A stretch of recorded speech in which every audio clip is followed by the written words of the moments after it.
හරි අපි එන වැඩේ පටන් ගමු මේට අයිබෝන් සිළු දිනාටම. ඉතින් වැඩි වෙලාවක් යන්නේ නැහැ පැයක් එකමාරක් උඩරිමේයි.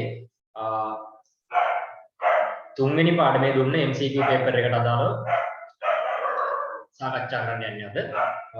විනාඩියකින් ළමයි විනාඩියකින්. හරි MCQ පේපර් එක තමයි සාකච්ඡා කරන්නේ. මොකද මේකේ ලකුණු ගොඩක් කට්ටියට අඩුයි. ලකුණු 100 ගත්ත කට්ටියත් හිටියා. 96 තිබුණා. ක්ලාස් 1 ළමයිම තමයි. ඉතින් මම මුලින්ම රිසල්ට් ෂීට් එක වඩ පෙන්නුවොත් පෙන්නන්නම්. මම ඉබ්බට වැඩි කාලයක් ගන්න නැහැ මේක මේ ඔයාලට පැහැදිලි කරන්න ප්‍රශ්න 25 නේ තියෙන්නේ ඔක්කොම. හරි.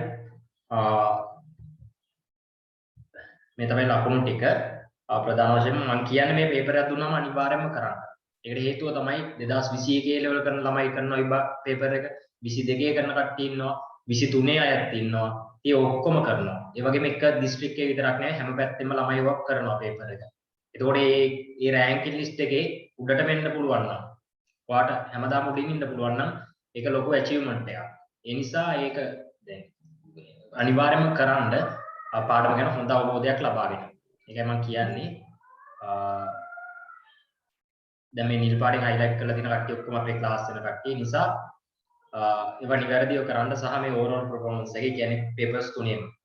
හරි. ඉතින් වැඩිම ලකුණු ගත්ත කට්ටියට සුබ පතනවා වගේම මම දැන් වැඩේ පටන් ගන්නම්. වැඩි කාලයක් ගන්න අවශ්‍ය නැහැ. MCQ paper එක review 3 උත්තර සාකච්ඡා කිරීමෙන් තමයි දැන් පටන් ගන්න හදන්නේ. මම මේ paper එකේම screenshot ටිකක් අරගෙන මේ PDF file එක හදලා තියෙන්නේ. අවශ්‍ය කට්ටියට මම මේ PDF file එක දාන්නම් මම group එකට නම් දැම්මා. ලැබුණ නැති අය ඉන්නවා නම් මට කියන්න මම දැන් දාන්න විදියක් නැහැ. මම පස්සේ අනිවාර්යයෙන්ම දාන්නම්.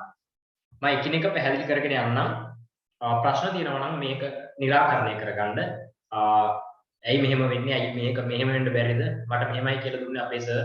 ඒ වගේ ඔයාලා ප්‍රශ්න කරගන්න. ප්‍රශ්න කරන්න අහන්න ප්‍රශ්න.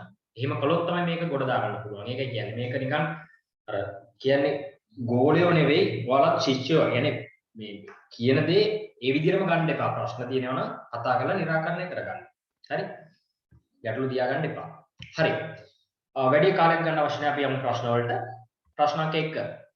ණයගති චෙක් අගරුවීමට දාලා මූලාශ්‍ර ලේඛනය. ණයගති චෙක් අගරුවීමට දාලා මූලාශ්‍ර ලේඛනය. ඔයාලා හැමෝම දන්නවා. අපි ඔය සටහන් කරන්නේ පොදු ජර්නලේ. පොදු ජර්නලේ තමයි අපි සටහන් කරන්නේ. පොදු ජර්නලේ සටහන් කරනවා ණයගේ මූලාශ්‍ර ලේඛනය වෙන්නේ ජර්නල් වවුචරේ. මේවා ඇත්තට පැහැදිලි කරන්න අවශ්‍ය නැහැ. මම අර ගණන් හදන ඒවා හදලා පෙන්නන්නම්. හරි? දෙවෙනි එක. හරි?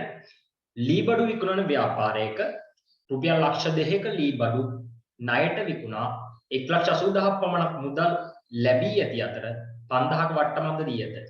ඉතිරි මුදල් අය කර ගත නොහැකි නිසා කපා හැරිලා. මෙම ගනුදෙනු වලට අදාළ මූලාශ්‍ර ලිපි. ඕවා ගොඩක් ළමයින්ගේ හරි වැරද්දක් තිබුණේ නැහැ. නිවැරදි කියන්නේ ලේසි ප්‍රශ්න ඕවා. ලී බඩු විකුණන ව්‍යාපාරයක. ළමයි මේකෙදි දැනගන්න ඕනේ දෙයක් තමයි අපි නැවත විකිණීමේ පරමාර්ථයෙන් ගන්න සියලුම බඩු විකුණන ණයට විකුණන බඩු නැවත විකිණීමේ කියන්නේ නැවත විකිණීමේ පරමාර්ථයෙන් ගත්ත බඩු ණයට විකිණීම සම්බන්ධ ගනුදෙනු අපි සටහන් කරන්නේ විකුණුම් ජර්නලය තුල. ලී බඩු විකුණන ව්‍යාපාරයක නම් ලී බඩු තමයි එතනදී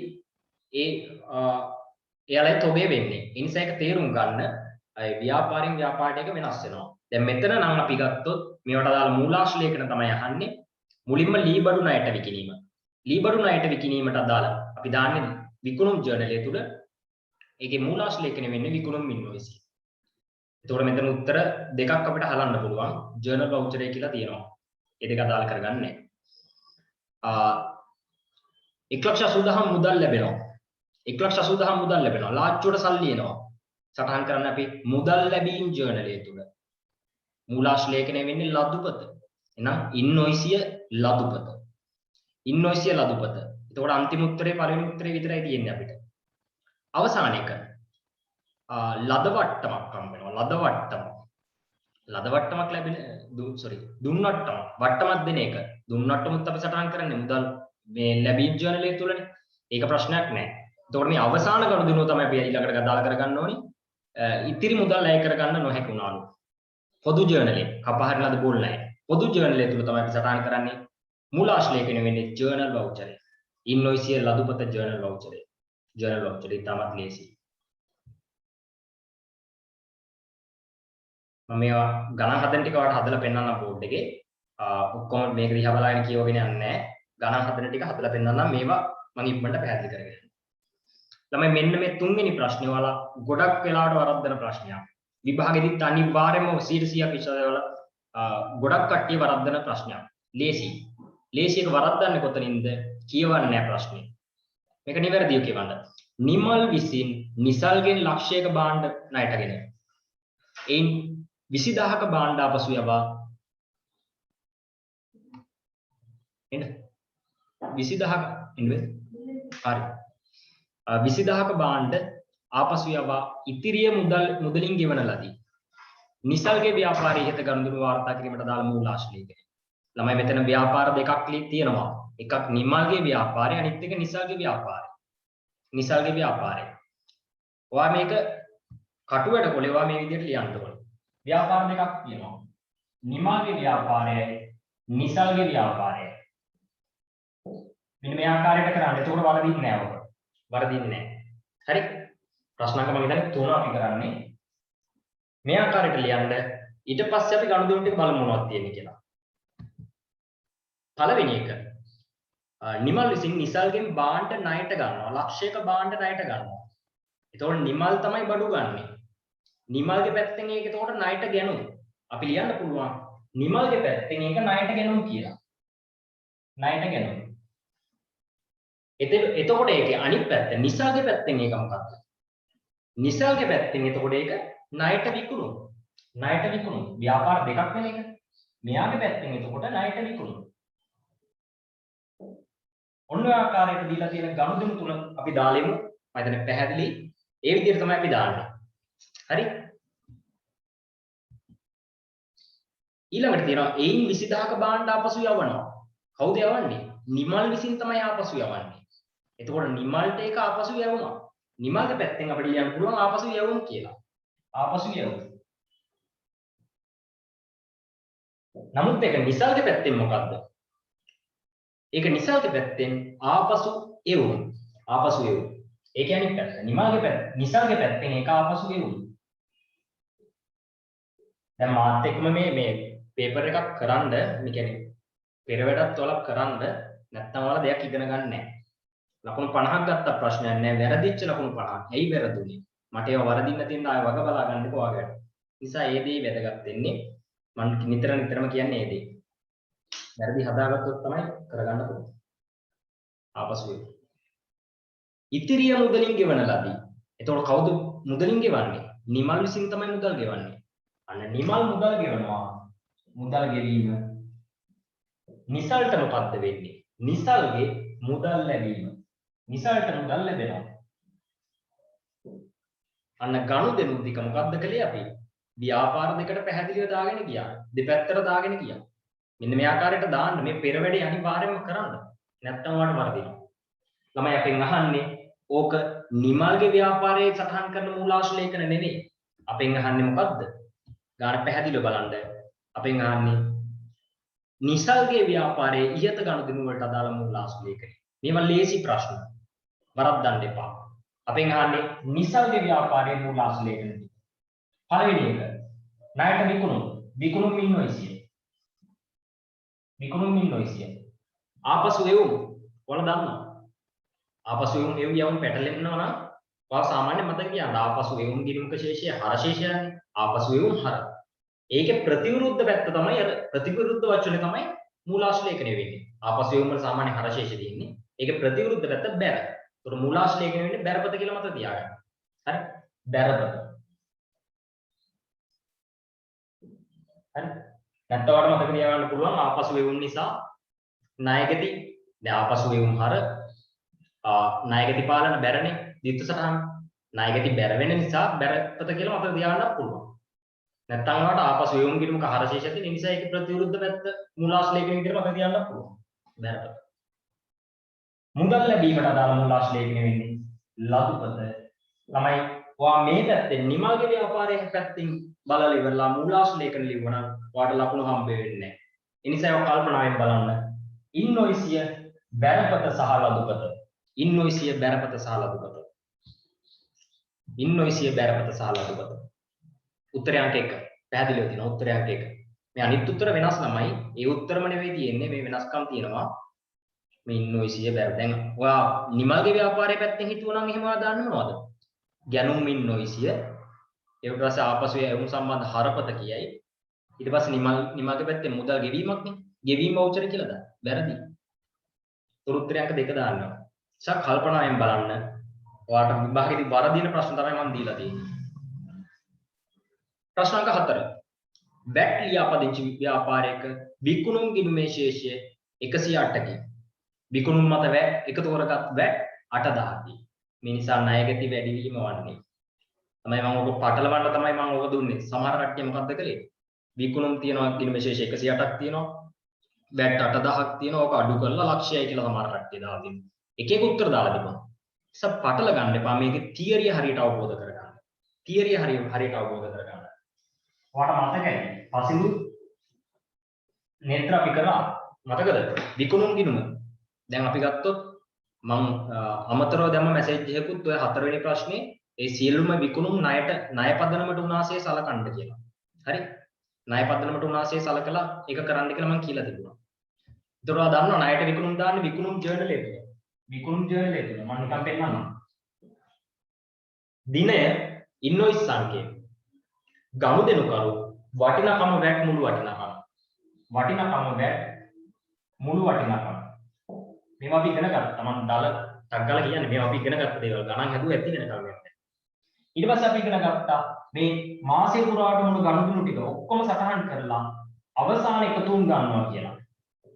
අවසාන එකතුන් ගන්නවා කියලා. අවසාන එකතුන් අරගෙන මෙතන වාක්‍යයක් ලියනවා කියලා අපි කිව්වා. මොකක්ද? පොදු ලෙජරයට පිටපත් කළා. පොදු ලෙජරයට පිටපත් කළා. ඒකත් අපි ඉගෙන ගත්තා. සම්පූර්ණයෙන්ම ඉගෙන ගත්තා මේවා. දන්න දේවල්. ඒකදී අපි ඉගෙන ගත්තා මුළු වටිනාකම තීරුවේ එකතු වීම තමයි ණයගැතිභාවය වැඩි වෙන්නේ. එතකොට ණයගැති පාලන හර වෙන්නේ මුළු වටිනාකම තීරුවේ එකතුව. අපි උදාහරණයක් විදිහට ගමු. එකතුව මෙතන වටිනාකම ලක්ෂයයි වැට් 8000යි මුළු වටිනාකම 108යි කියලා. 108යි කියලා. ඒ කියන්නේ මාසෙ පුරාට මොන ගනුදෙනු වල එකතු උදාහරණයක් විදිහට මම දැම්මේ. මේ දෙකේ එකතුව තමයි මුළු වටිනාකම. මේවා ඉගෙන ගත්ත අපි ගිය සතියවල අය කියන්න අවශ්‍ය නැහැ. හරි? ඉතින් මේක පොදු ලෙජරේ පිටපත් කිරීමේ ජර්නල් සටහන අපි ඉගෙන ගත්තා. මුළු වටිනාකම තීරුවේ. ඒ කියන්නේ මේ මුළු වටිනාකම සම්පූර්ණ වටිනාකමින්ම ණයගැතිභාවයේ වැඩිවීමක් වෙනවා කිව්වා. අනිවාර්යයෙන්ම හර වෙන්නේ සම්පූර්ණ වටිනාකම. ණයගැති පාලන හර 108යි. සහ අපේ සත්‍ය විකුණුම් ආදායම වෙන්නේ මෙන්න මේ වැට් රහිත ප්‍රමාණය. වැට් රහිත ප්‍රමාණය. ඒ කියන්නේ ලක්ෂයක ප්‍රමාණය. අපේ විකුණුම් ආදායම වෙන්නේ. හරි? මුදලාලිට මගේ සල්ලි කියලා මගේ ලාච්චුවේ දා මට මගේ ආදායම කියලා එයාට දාගන්න පුළුවන් සල්ලි රුපියල් ලක්ෂයක් විතරයි. අර 8000 යාටයි තියන්නේ මේක ආදේශීය ආදායම් දෙපාර්තමේන්තුවට ගන්නවා. හරි? ඒ නිසා අනිවාර්යයෙන්ම විකුණුම් ආදායම වෙන්නේ මෙන්න මේ වටිනාකම තීරුවේ. විකුණුම් ගිණුම බැර ලක්ෂයයි වැට් පාලන දර 8000යි. මේවා අපි ඉගෙන ගත්ත ගිය සතියේ. ගිය සතියේ ඉගෙන ගත්තා. මේ වැට් පාලන දර උනේ අපිට ඒක වගකීමක් නිසා. මොකද අපි කවදා හරි ඒක දේශීය ආදායම් දෙපාර්තමේන්තුවට ගෙවන්න ඕනේ නිසා. මම මේක මෙහෙම පැහැදිලි කරන්න හැදුවේ අපිට මේ ගාන මේකට සම්බන්ධ වෙනවා. පොදු ලෙජරේ පිටපත් කිරීමට සම්බන්ධ වෙනවා. ඉතින් ඒවා තේරුම් ගන්න ඕනේ. මොකද්ද තියෙන්නේ? වැට් ලියාපදිංචි ව්‍යාපාරයක විකුණුම් ගිණුමේ ශේෂය 108යි. එතකොට ඔයා තේරුම් ගන්න ඕනේ. ඔතන විකුණුම් ගිණුම 108ක් කියන්නේ වැට් රහිත විකුණුම් කියලා. මොකද අපි හැම වෙලේම ලෙජරේ තියෙන විකුණුම් ගිණුමට අපි බැර කරන්නේ විකුණුම් ආදායම විදිහට සලකන්නේ වැට් රහිත ප්‍රමාණය. මුදලාලිගේ සල්ලි අයිතිය සල්ලි ටික ආදායම වෙන්නේ 108යි. ඒක තේරුම් ගන්න හරියට. විකුණුම් මත එකතු කරගත් වැට් 8000යි. මේ නිසා ණයගැති වැඩිවීම ඉතාමත් ලේසි. ආවට ගියාට උඩ උත්තර දාන්න එපා. ඇයි මෙහෙම වෙන්නේ කියලා හිතන්න. විකුණුම් මත වැට්. හරියටම කිව්වොත් ඔකේ දිස්සරන් තමයි ණයගැති පාලන හර විකුණුම් ගිණුම් බැර වැට් පාලන ගිණුම් බැර. අපිට උතන දීලා තියෙනවා මුළු වටිනාකම තීරුවේ එකතුව දීලා නැහැ අපිට. අපිට දීලා තියෙනවා වටිනාකම තීරුවේ එකතුව 1,80,000යි. ඒ කියන්නේ විකුණුම් ආදායම 1,80,000යි. වැට් 8,000යි. අපෙන් අහන්නේ මුළු වටිනාකම තීරුවේ එකතුව. ඒක තමයි සරලවම කිව්වොත් ඔතනින් අහන්නේ.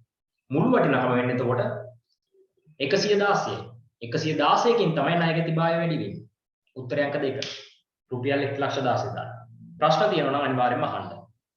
ප්‍රශ්න තියෙනවා නම් අනිවාර්යෙන්ම අහන්න මට තේරුන්නේ කියලා අහන්න. වරුණි හොඳයි හැමෝම ලකුණු හොඳට අරන් තිබ්බා. හරි? ඔව් මැසේජ් එකක් දැවිලා තියෙනවා. තේරුණා. හොඳයි. වැට් ලියාපදිංචි ප්‍රශ්න 5. වැට් ලියාපදිංචි ව්‍යාපාරයක වැට් සහිත ගැනුම් 2,97,000යි. වැට් ප්‍රතිශතය 8යි. ගැනුම් වල අඩංගු වැට් ප්‍රමාණය. ළමයි ඉතාමත් ලේසියෝ වගේ හඳන්න අපි ඉගෙන ගත්තා. කලින් සතියේද පාස් පේපර් ගණන් හදුවා. ඒ තුලින් අවබෝධය ලබා ගත්තා. වැට් සහිත ගැනුම් 2,97,000යි. 2,97,000යි. වැට් සහිත ගැනුම් අපෙන් අහන්නේ වැට් ප්‍රමාණයනේ. වැට් ප්‍රමාණයනේ. වැට් ප්‍රමාණයනේ අපෙන් අහන්නේ. වැට් සහිත ගැනුම්. වැට් සහිත ගැනුම් කියන එක අදහස් වෙන්නේ මෙතන තියෙන්නේ වැටුත් අන්තර්ගත වෙලා. ඒ කියන්නේ වැට් 108ත් අන්තර්ගත වෙලා. 100යි 8යි දෙකේම එකතුව. වැට් සහිත ගැනුම්. නිකන් ගැනුම් වැට් රහිත ගැනුම් 100යි. ඒකට 8ක් එකතු වුණාට පස්සේ තමයි වැට් සහිත ගැනුම් වෙන්නේ. 108ක ප්‍රමාණය තමයි මේ තියෙන්නේ. 1,08,000 ඒ කියන්නේ 108ක ප්‍රමාණය වැටුත් අන්තර්ගත ප්‍රමාණය. අපෙන් අහන්නේ වැට් කොච්චරද කියලා. ඊටමත් ලේසි. 2,97,000ක් කියන්නේ 108ක් නම් ඕලෙවල් ගණිතය. 2,97,000ක් කියන්නේ 108ක් නම් 8ක් කොච්චරද කියලා බලනවා නම් වටෙනවා. මේ ගැනුම් වල අඩංගු වැට් ප්‍රමාණය. වැට් ප්‍රමාණය. වැට් ප්‍රමාණය. කීයද මේ කවුද? ඉමාෂා උත්තර කිය දෙන්නේ? උත්තරම කවින්ද මේක බෙදලා ගත්තොත් 2,97,000ක් කියන්නේ 108 එක පැහැදිලිද? වැට් සහිත ප්‍රමාණයනේ. ඒ කියන්නේ 100යි 8යි දෙකේම එකතුව තමයි ඒ තියෙන්නේ. 2,97,000ක් කියන්නේ 108ක් නම් 8ක් කොච්චරද කියලා බැලුවොත් අපිට වැට් කොච්චරද කියලා එනවා. තේරෙන්නේ නැත්නම් අනිවාර්යෙන්ම අහන්න. කීයද මේක බෙදලා ආවම උත්තරය එන්නේ කීයද? මේක බෙදලා වැඩි කරන්න. මැසේජ් එකක් දාන්න ළමයි. මැසේජ් එකක් දාන්න. කීයද කියලා කවුරුහරි ගමන.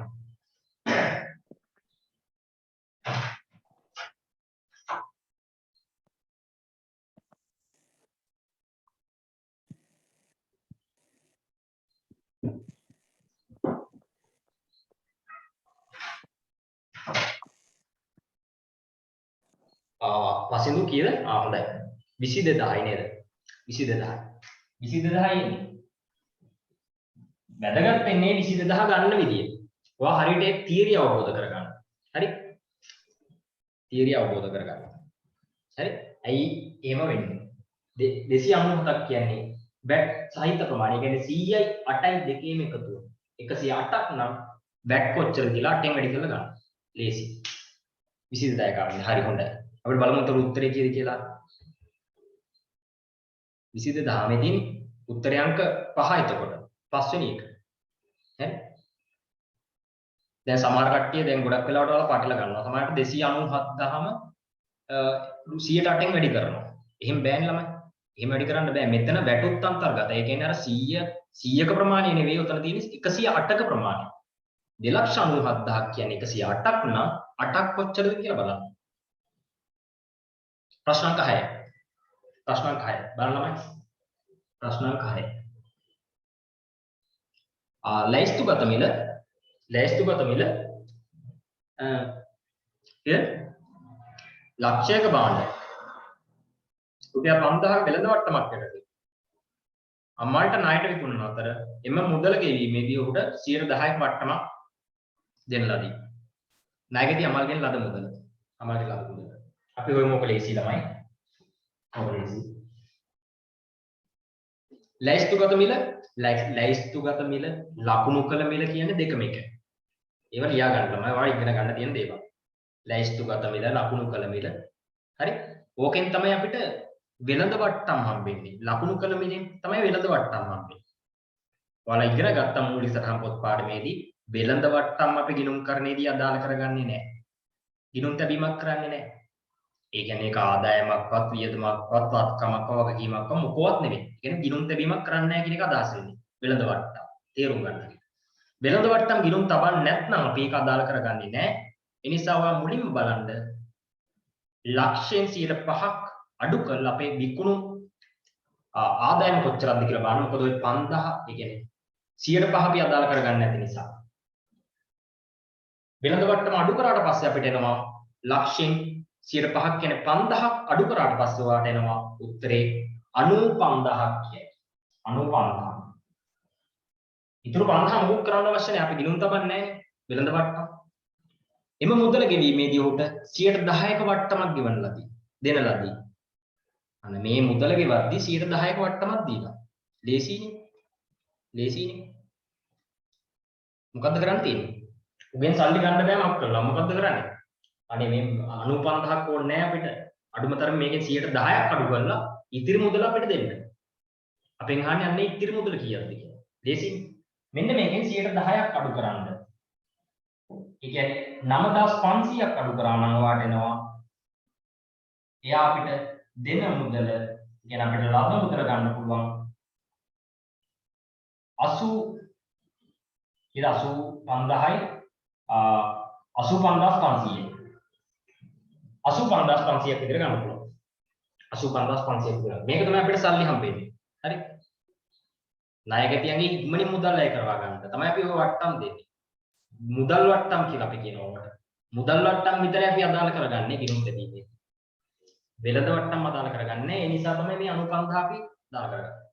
ඉතිරි 5000 මොකක් කරන්න අවශ්‍ය නැහැ. ඉතිරි 5000 වෙළඳ වට්ටම. ඒක ගිණුම් තැබීමේ ගිණුම් කරන්නේදී අපි අදාළ කරගන්නේ නැහැ. තේරුම් ගන්න හරියට. උත්තරේ 85500යි. 85500යි. පැහැදිලිව තියෙන උත්තර අංක 3 විදිහට ගන්න පුළුවන් ප්‍රශ්න අංක 6ට. ප්‍රශ්න අංක 6ට.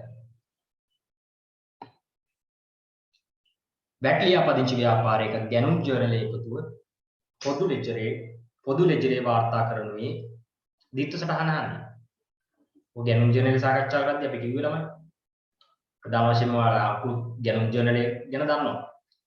නැවත විකිණීමේ පරමාර්ථයෙන් ණයට ගන්න බඩු. නැත්නම් කො වෙළඳ භාණ්ඩ ණයට ගන්න ඒවා තමයි අපි ඔක සටහන් කරන්නේ. සෑම ණයට ගැනීමක්ම සටහන් කරන්නේ නැහැ ඔකේ. එහෙනම් ස්ථාවරත්කම ණයට ගන්නවත් දාන්න එපා. ඒක හරියට තේරුම් ගන්න. අපි සටහන් කරන්නේ ඔක වෙළඳ භාණ්ඩ ණයට ගන්න ඒවා. ඉතින් ඒකේ ගනුදෙනු ටික අපි වාර්තා කරලා දින අනුපිළිවෙලට අපේ දෛනික පොතේ මූලික සටහන් පොතේ වාර්තා කරලා අවසාන එකතුව අරගෙන වාක්‍යයක් ලියනවා අපි පොදු ලෙජරයට පිටපත් කළා කියලා. තීරු තුනයි ප්‍රධාන වශයෙන්. වටිනාකම VAT මුළු වටිනාකම. ඒකදී අපි කිව්වා මුළු වටිනාකමට එන අගය ඒ ප්‍රමාණයෙන්ම ණය හිමිභාවයේ වැඩිවීමක් වෙනවා කිව්වා. එතකොට අනිවාර්යයෙන්ම මුළු වටිනාකමට එන අගය ණය හිමි පාලන ගිණුම බැර. අපේ ක්ලාස් එකේ ඉඳන් කට්ටිය දන්නවා අනිවාර්යයෙන්ම. ණය හිමි පාලන ගිණුම බැර. ඒ වගේම ගැනුම් අපේ ගැනුම් වියදම වෙන්නේ අර වටිනාකම තීරුව එකතු. එතකොට ගැනුම් ගිණුම හර වෙන්නේ වටිනාකම තීරුව එකතු. සහ වැට් පාලන ගිණුම හර වෙනවා. එතකොට දිස්සටන අපිට ගන්න පුළුවන් ගැනුම් ගිණුම හර වැට් පාලන හර ණය හිමි පාලන බැර. උත්තරය අංක 3 විදිහට ගන්න පුළුවන්. ගැනුම් හර උනේ ගැනුම් කියන වියදම වැඩි වීමක් නිසා. ගැනුම් කියන්නේ වියදම් ගිණුමක් නේ. පොදු ලෙජරේ තියෙන වියදම් ගිණුම. වැට් පාලන ගිණුම හර උනේ ගැනුම් මත වැට් කියන්නේ අපි භාණ්ඩ මිලට ගනිද්දී අපිට ගෙවන්න වෙන වැට්. අපි කවදා හරි අපේ විකුණුම් මත එකතු කරගන්න වැට් එක හිලව් කරන්න අපිට අවස්ථාව තියෙනවා. ඒ හිලව් කරලා ඉතිරිය තමයි දේශීය ආදායම් දෙපාර්තමේන්තුවට ගෙවන්නේ. මේ අපි ඉදිරියේදී ඉගෙන ගන්න ළමයි වැට් සම්බන්ධයෙන්. ඒ නිසා අපිට මේ අවස්ථාවයක වත්කමක් වෙනවා. වත්කමක් වෙනවා. ඒ නිසා තමයි වැට් පාලන ගිණුම හර වෙන්නේ. සහ ණය හිමි පාලන බැර වෙන්නේ වගකීම් වැඩිවීමක් නිසා. උත්තරය අංක 3 විදිහට ගන්න පුළුවන්. ඉතාමත් ලේසි. උත්තරය අංක 3. ඉතින් ඔබ දිස්සටහන විතරක් දැනගන්න එපා. මම කියන්නේ ඒකයි. ඇයි මේක හර වෙන්නේ? ඇයි මේක බැර වෙන්නේ? ඇයි ගැනුම් හර වෙන්නේ? ඇයි වැට් පාලන හර කරන්නේ? වැට් පාලන බැර කරන්න බැරියයි. ඇයි ගැනුම් කියන එක හර වෙන්නේ? අන්න this run breathing එකට අනිවාර්යයෙන්ම අවබෝධයක් තියෙනවා. නැත්තම් මේ account subject එක ඔයාලට හරියටම set වෙන්නේ නැහැ. ඒකයි කියන්නේ. ආවට කිය කටපාඩම් කරලා නෙවෙයි ඕවා දාන්නේ. ලූකා පැසියොලි පිටුමා කියලා දෙන විදියට. ඒ නිසා ඒ ගැන අවබෝධයක් තියාගන්න. 8 වෙනි එක. වැට් ලියාපදිංචි ව්‍යාපාරයක ණයට විකුණුම් මත එකතු කරගත් වැට් රුපියල් 62000කි. වැට් අනුපාතය 8%කි. පසුව ණයගැතියන්ගෙන් මුදල් ලබා ගැනීමේදී ඔවුන්ට 8%ක වට්ටමක් දී ඇත. හරි. අපේ කවුද ඉන්නේ? තිලාන්. තිලානේ හොඳයි දැන් ලකුණු හොඳට ගන්නවා. තරුෂ ඉමාෂ සඳුනි. හරි. හරි. අපෙන් අහන්නේ ණයගැතියන්ගෙන් ලද මුදල කොච්චරද කියලා. අපි ඒක හොයමු. වැට් ලියාපදිංචි ව්‍යාපාරයක ණයට විකුණුම් මත එකතු කරගත් වැට් 62000යි. 62000. මම මුලින් බෝඩ් එකේ ලියන්නම් ඔය දීලා තියෙන අගයන්. 62000යි. එවිලා විකුණුම් මත එකතු කරගත් වැට්. වැට් අනුපාතයේ 8%කි.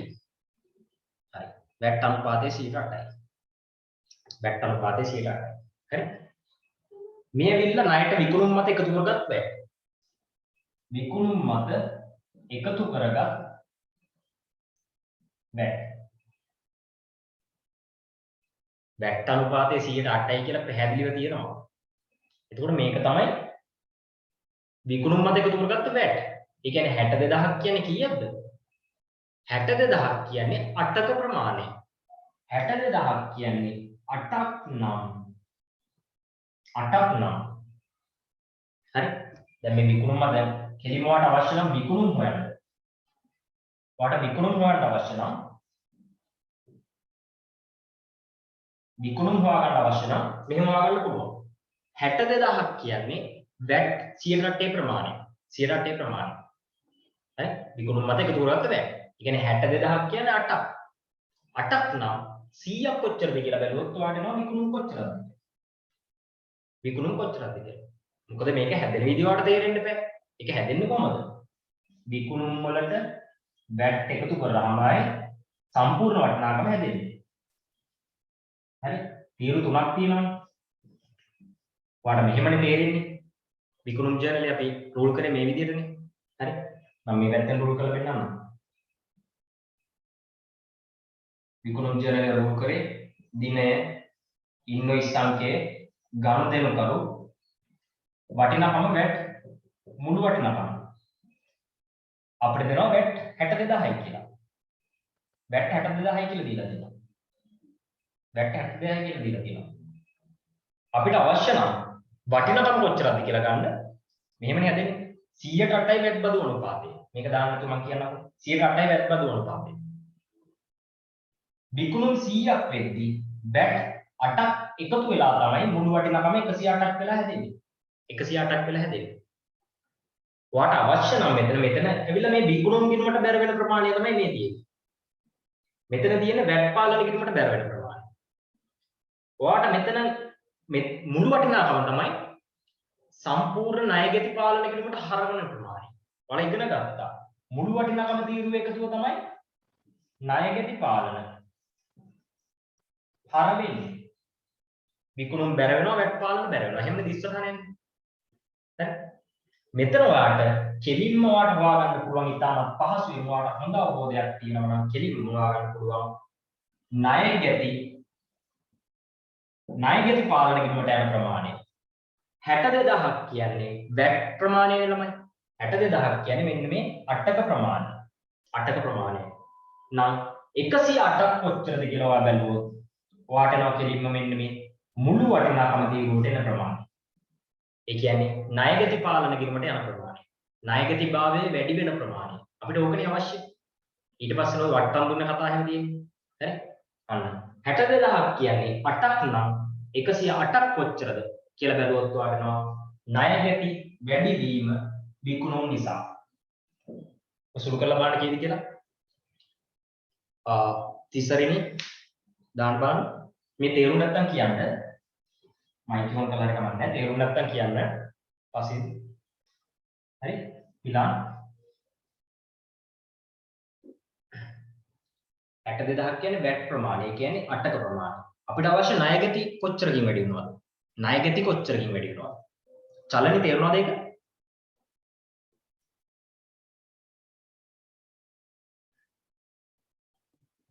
තේරුණා.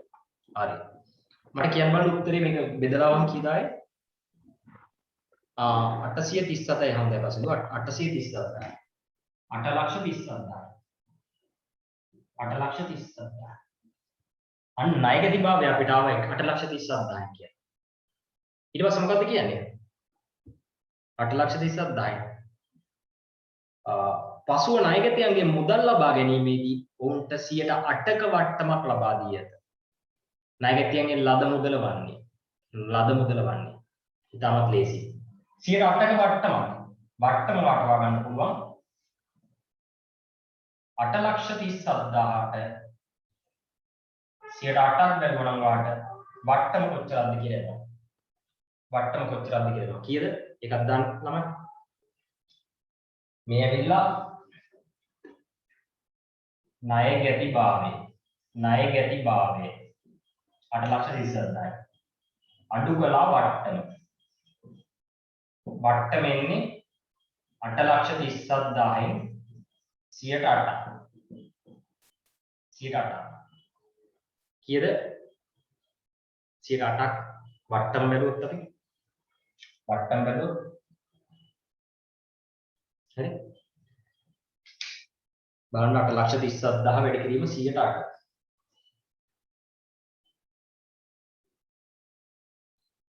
66,690 66යි 960යි අන්න අඩු කළා වට්ටම අපිට එනවා ඊට පස්සේ ණය ගැතියන්ගේ ලැබෙන මුදල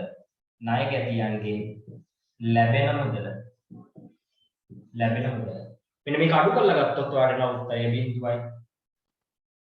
0.40යි 0.0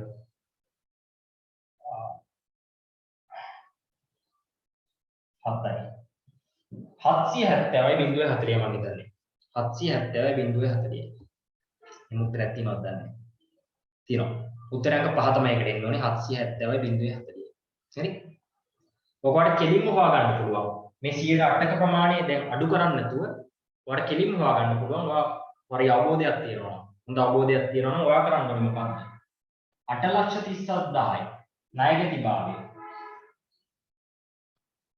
8,37,000යි ණයගැතිභාවය ඔයාට අවශ්‍ය වෙන්නේ මොකක්ද ණයගැතියන්ගෙන් ලද මුදල සල්ලි හම්බෙන්නේ කොච්චරක්ද 108ක් අඩු කරලා 108ක් අඩු කරලා නම් යාට හම්බෙන්නේ කීයක්ද එතකොට 100න් 8ක් අඩු කරාට පස්සේ 92යි 92යි සල්ලි හම්බෙන්නේ අන්න ඒ කියන්නේ මේ 8,37,000 192කින් වැඩි කරොත් ඔයාට එකපාරට උත්තරේ ගන්න පුළුවන් 192කින් වැඩි කරොත් ඔයාට එන උත්තරේ කෙලින්ම 770යි 0.40 ඔයා තමයි accounting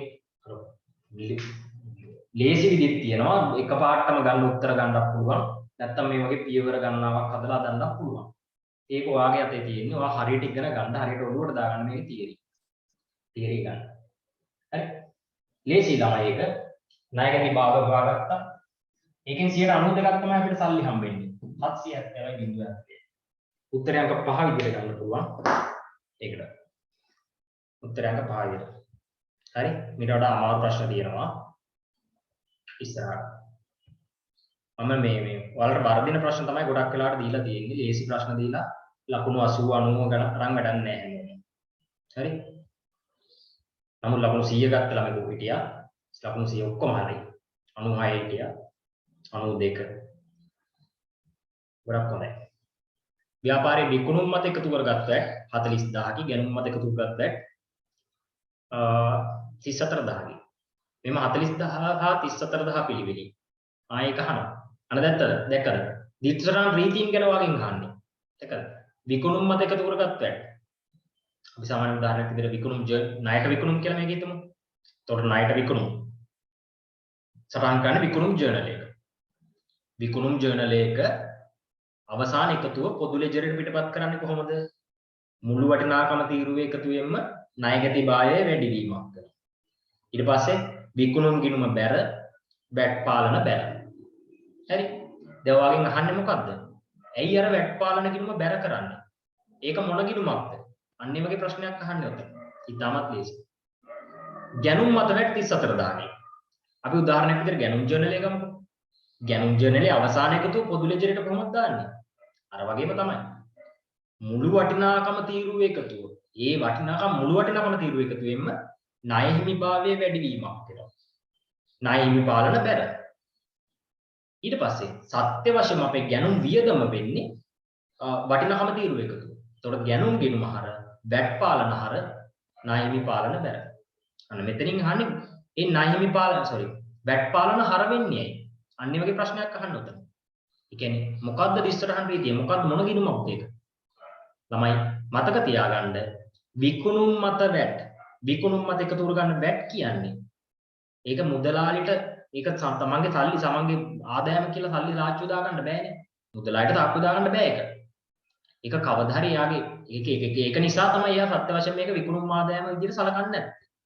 මොකද ඒකට හේතුව තමයි ඒක දේශීය ආදායම් දෙපාර්තමේන්තුව කවදා හරි දෙන්න ඕන. බාහිර පාර්ශ්වයකට අයිති දෙයක්. අනිවාර්යයෙන්ම මතක තියාගන්න ළමයි විකුණුම් මත වැට් කියන්නේ වගකීම. වගකීම. එතකොට මෙතන උත්තර අනිත් ඒවා මේ දෙක හලන්න පුළුවන් අපිට. උත්තර තුනයි ඉතුරු වෙන්නේ. ගැනුම් මත වැට්. තමයි මතක තියාගන්න ගැනුම් මත වැට් නම් අපි කොහොමද දාන්නේ ඉස්සරහට? ඉස්සරහට. වල දානවා. ගැනුම් ගිණුම හර වැට් පාලන හර ණය හිමි පාලන බැර. මම කලින් කිව්වනේ. ඇයි ඔය වැට් පාලන ගිණුම හර වෙන්නේ? ඇයි ඒ හර වෙන්නේ?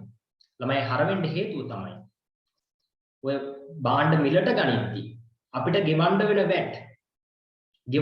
වැට් ඇත්තටම අපිට ඒක පාඩුවක් වෙන්නේ නැහැ.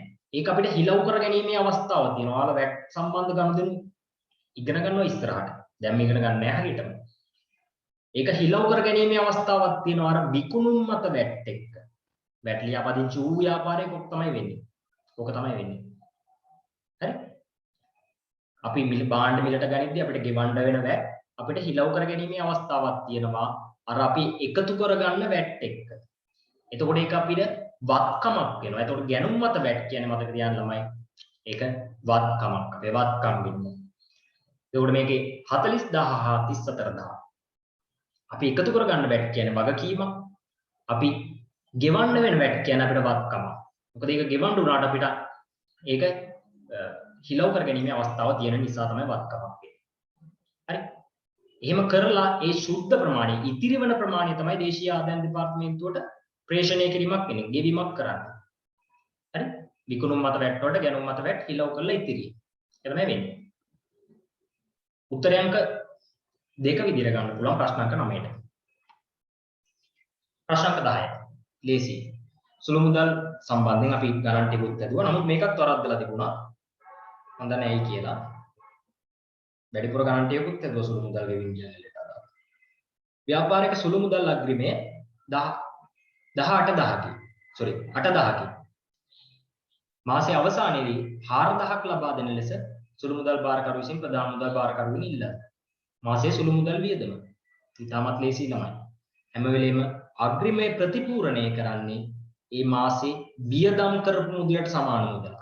එතකොට අග්‍රිමය ප්‍රතිපූර්ණය කරන්න උතන වියදම් කරපු මුදලට සමාන මුදලක්. ඒ කියන්නේ මෙන්න මේ 4000ක් තමයි යා ප්‍රතිපූර්ණය කරන්න කියන්නේ. ඒ ප්‍රතිපූර්ණය කරන්න කියන්නේ වියදම් කරපු මුදලට සමාන මුදලක්. මාසේ වියදම ගන්න පුළුවන් 4000ක්. 4000ක්.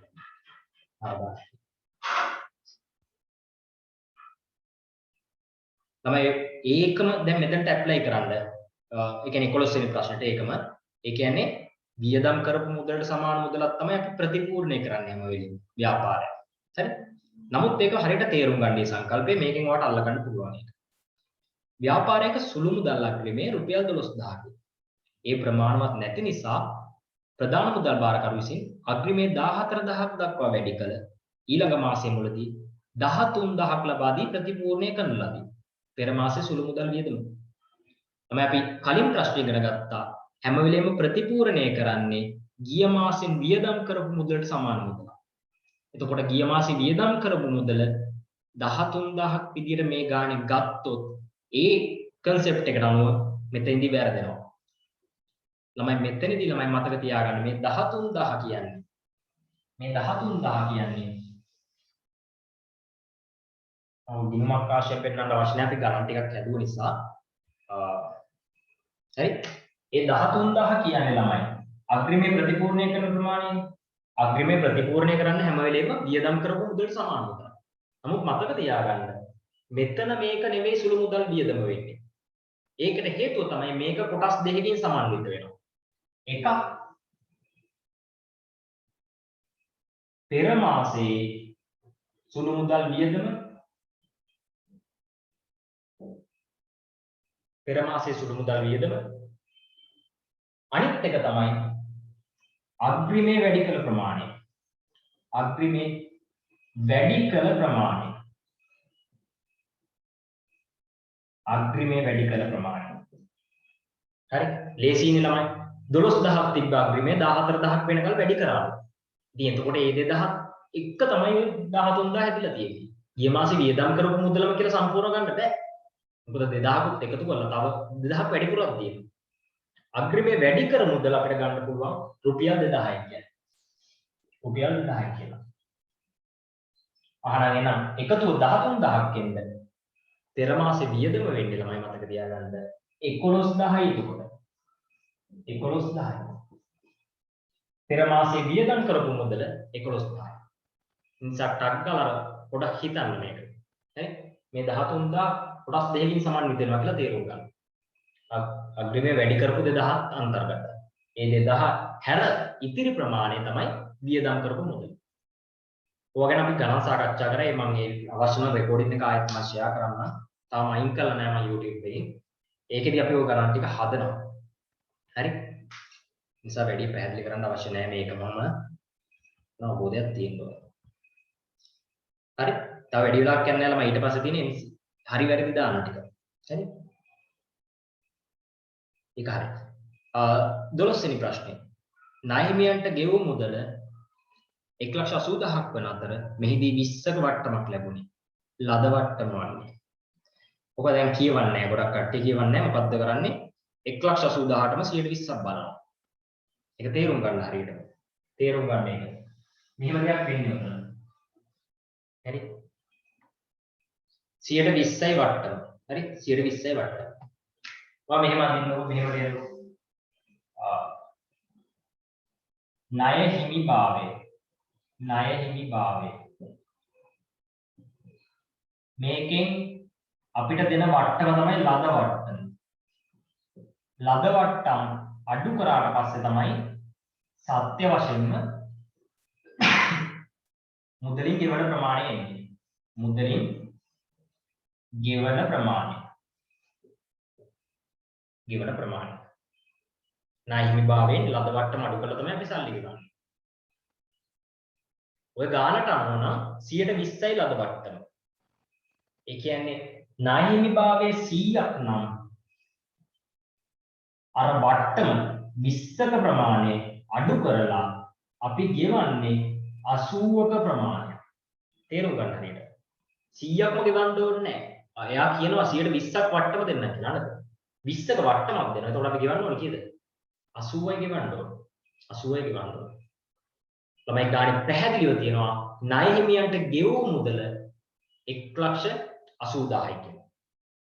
1,80,000යි නේද? ණය හිමියන්ට ගෙවූ මුදල 1,80,000යි. අන්න. ඔයාට ඒක උඩ බලන්න පුළුවන්. ඒ ලද වට්ටම තමයි පෙන්නන්නේ. ලද වට්ටම වන්නේ කීයද? 1,80,000ක් කියන්නේ ණය හිමියන්ට ගෙවන ප්‍රමාණය. ඒ කියන්නේ 80ක ප්‍රමාණය තමයි එයාට ගෙවන්නේ සල්ලි. අන්න. 1,80,000ක් කියන්නේ 80ක් නම් ඔයාට ලද වට්ටම හොයාගන්න පුළුවන්. ලද වට්ටම වෙන්නේ කීයද? 20යි. 1,80,000ක් කියන්නේ 80ක් නම් 20ක් කොච්චරද කියලා බලන්න. ඔයාට එනවා ලද වට්ටම. මේ ඇවිල්ලා ලේසියෙන් ඉක්මනට හදා ගන්න පුළුවන් ඉතින්. ඉක්මනට හදා ගන්න පුළුවන් ඉතින්. හරි? මේක බෙදලා ගන්න කීයද කියලා 1යි 4යි 4යි 7 16 20 4 5යි 45 45යි. ලද වට්ටම 45යි. ලද වට්ටම 45යි. කියන්නේ මේ 20 ගගේ වෙන්නේ 45යි. 9ට ගෙවන්නේ 1,80,000යි. ඇත්තටම 9 විභාගයේ කීයක් තිබිලාද එතකොට? අර 45ක වට්ටම අඩු වෙලා අපි ගෙවන්නේ සල්ලි. එතකොට 9 විභාගයේ තිබිලා 2,25,000. 2,25,000. 2,25,000යි. 45ක් අඩු කරාට පස්සේ තමයි 1,80,000යි. ඔයාට ඒක ෂුවර් නැත්නම් ෂුවර් නෑ වගේ නම් ඔයා බලන්න. හරි? 2,25,000යි 120ක් බලන්න කීයද කියලා. 2,25,000යි. හරි 45 හරිනේ. 4යි 45යි. 120යි. වැරදීමක් වුණ නැහැ නේද ළමයි? 2,25,000යි. ඔව් හරි. ඔයාට ෂුවර් නැත්නම් ඔයා බලන්න 2,25,000යි 120ක් වට්ටමක් දෙනවා කියන්නේ කීයද කියලා. එතකොට ඒ ඔයාට ගානට 45,000. හරිද? මේකට තමයි වට්ටම දෙන්නේ. මුළු 9 විභාගයට තමයි වට්ටම දෙන්නේ. නැත්නම් මේ ගෙවන ප්‍රමාණයට තව වට්ටම දෙන්නේ නැහැ. මේ ඇවිල්ලා වට්ටම අඩු කරලා එන ප්‍රමාණය. ඒක තේරුම් ගන්න. වට්ටම අඩු කරලා එන ප්‍රමාණය කියන්නේ මේ කියන්නේ 180ක ප්‍රමාණය. 100 නෙමෙයි 80ක ප්‍රමාණය. 1,80,000ක් කියන්නේ 80ක් නම් අපිට අවශ්‍ය වෙන්නේ ලද වට්ටම. ඔය ගානේ බැරි වෙලාවත් අහලා තිබුණා 9 විභාගයක කොච්චරද කියලා. ඔයා කෙලින්ම 100ෙන් වැඩි කරන්න. 1,80,000ක් කියන්නේ 80ක් නම් 100ක් කොච්චරද කියලා බලන්න. 100ක් කොච්චරද කියලා. එකපාරින්ම හදන්න මේක පියවර 2 3 යවන්න අවශ්‍ය නැහැ. හරි? සම්පූර්ණ 9 විභාගය වෙන ඒකත් එකපාරම ගන්න පුළුවන්. සම්පූර්ණ 9 විභාගය. 9 විභාගය. 1,80,000ක් කියන්නේ 80ක්. 80ක් නම් 100ක් කොච්චරද කියලා බැලුවොත් ඔයාලට සම්පූර්ණ 9 විභාගය. උත්තරේ 2,25,000ක්. 2,25,000. අන්නේ ආකාරයට තමයි අපි කරන්නේ. අපෙන් අහන්නේ මොකද්ද? ලද වට්ටම දහන්නේ. ලද වට්ටම. ඒක ලද වට්ටම වෙන්නේ 45,000. මේ තේරුම් නැත්නම් ළමයි කියන්න හොඳේ. මම මේ කියෝගෙන යනවා. මොනවා හරි ඩවුට් එකක් තියෙනවා නම් අනිවාර්යෙන් මැසේජ් එකක් දාන්න මේ කතා කරන්න බැරි නම්. හරි? 15 සිට 25 දක්වා වැඩි වෙලා කියන්නේ. T නම් හරිනම් T අක්ෂරයේද වැරදි නම් මේ ප්‍රශ්නේ. මේකත් ළමයි පේපර් එක කරද්දී ඔයාලා දැන් මේක නම් උගන්නේ නැහැ. විභාගෙදී සමහරලාට කියනවා මේ හරිනම් සත්‍ය ලෙසද වැරදි නම් අසත්‍ය. ඒ කියන්නේ කියන දේ කරන්න. සත්‍ය අසත්‍ය දාන්න තිබිලා T එකයි F එකයි දැම්මොත් එහෙම වැරදි ඔයක උපදේශ අනුගමනය කරන්නේ නැහැ. ඒ නිසා කියන දේ කරන්න ඉගෙන ගන්න. හරි කලබලයට දාන්න එපා. හරි ලකුණයි වැරදි ලකුණයි දැම්මොත් ඒත් වැරදියි. එක්සැමිනර් ඒවා බලද්දී ඒවා චෙක් කරොත් එහෙම එමුණොත් ලකුණු සමානයට අඩු වෙන්නත් ඉඩ තියෙනවා. නිසා උපදේශ අනුගමනය කරලා ඒ විදිහට කරන්න. 13 වෙනි එක වෙළඳ වට්ටම් නිසා ව්‍යාපාරයේ ආදායම් වැඩි. ළමයි වෙළඳ වට්ටම් ගිණුම් කරන්නේදී අදාළ කරගන්නේ නැහැ. ගිණුම් කරන්නේදී අදාළ කරගන්නේ නැහැ කියන වචනේ තේරුම තමයි ඒක වත්කමක්වත් වගකීමක්වත් ආදායමක්වත් වියදමක්වත් හිමිකමක්වත් මොකවත් නෙවෙයි. ඒ කියන්නේ ගිණුම් කරන්නේදී අදාළ කරගන්නේ නැහැ. ආදායම එහෙම වැරදිලා. F අකුරක් දානවා මෙතන. වෙළඳ වට්ටම් නිසා ආදායම වැඩි. වැරදි. F අකුරක් දාන්න. 14 බලමු. 14 කො 13 14 මේදී ආයතනයේ සියලුම මූලාශ්‍ර ලියවිලි ගණකාධිකාරීවරයා විසින් පිළියෙල කරයි. අපිට යුට් එකේ මෙහෙම ප්‍රශ්නයක් තිබුණා. ගණකාධිකාරීවරයා කියන්නේ accountant ඉන්නේ මූලාශ්‍ර ලියවිලි පිළියෙල කරන්න නෙවෙයි. ඊට වඩා තීරණ ගන්න එයාට වගකීමක් තියෙනවා ඒක. ගිණුම් කරනාංශය accounting department එකේ head කියන්නේ අපි එයා තමයි ඔය ගණකාධිකාරී accountant කියන්නේ. ඉතින් එයා මූලාශ්‍ර ලියවිලි පිළියෙල කර ඉන්නේ. එයාත් පිළියෙල කරන අවස්ථා ඇති. නමුත් ඔය අපි කියන්නේ කැෂියර් කියලා කියන්නේ මුදල් අය කැමි ඉන්නවා. ඔයගේ විවිධ පාර්ශ්ව ඉන්නවා මූලාශ්‍ර ලේඛන පිළිවෙල කරන්න. ඒකට මේක වැරදි. F අකුරක් එන්න ඕන.